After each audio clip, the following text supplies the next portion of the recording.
Good morning. It's Friday and I'm Rosalie. How are you? Today we're going to do awareness for women, and I'm going to give you a little bit of background of why I chose that.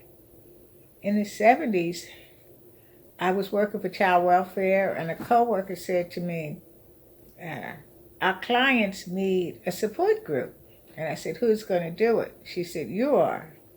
I looked at her like she was crazy, but then I accepted the challenge and I did some research, talked to agencies, and came up with Awareness for Women. Submitted a proposal to the director of the agency, and he approved it.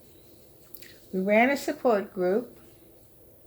Now, that was two people who worked in social services deciding that their clients were isolated. The client needed parenting skills. They needed a support system. But the clients didn't see it that way. So what we thought was a brilliant idea didn't work out. I kind of buried Awareness for Women for a while. I left that particular agency. That was during the time I was pursuing my education. So I went on to Widener, and while I was at Widener, I got connected with AmeriCorps, and through them I became a volunteer community outreach person for the Domestic Abuse Project.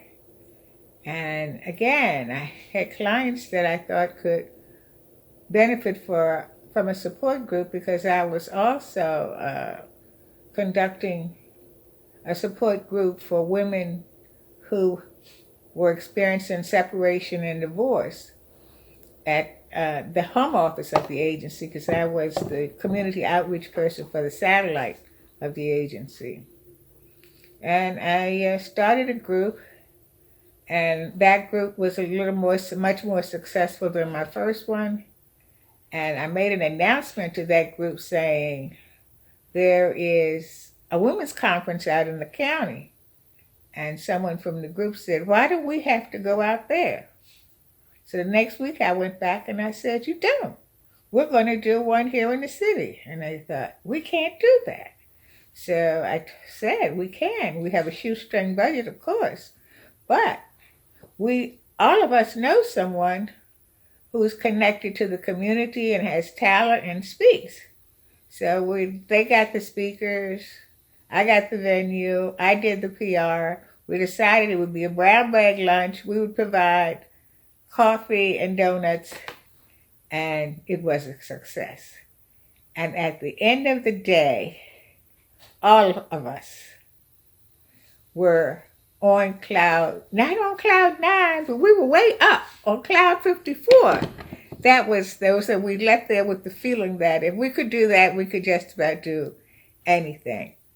And we did a series of those seminars. Well, they were called symposium. And I called it a symposium because I like hearing what all the speakers have to say.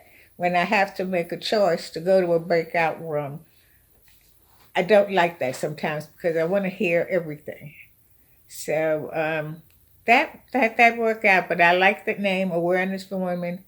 I kept it, and I ran those symposiums for women from October of 1980 through March of 1999. March of the 1999 was the last one I had.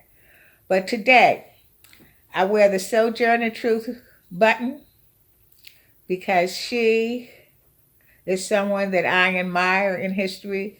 She advocated against slavery. She advocated for the right for women to vote.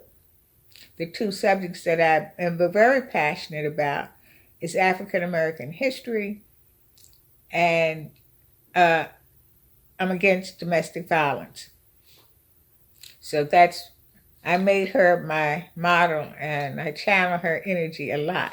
But the other women, I wear black and white today because when I was working with Awareness of Women for that first seminar, we decided that we would wear black and white, and that became our color. And some of the women that were involved with me, like Salima, Anna, and Barbara, are looking down, passing their blessings down on me, I believe, today. But then there's Shirley, and that's not Shirley, Sheila. I know she's still alive. And Anne, I don't know where she is because she was the first person who said, let's do the group. But to those women, I say thank you. I say thank you to Elaine, who was the director of the agency and gave me the opportunity to do that.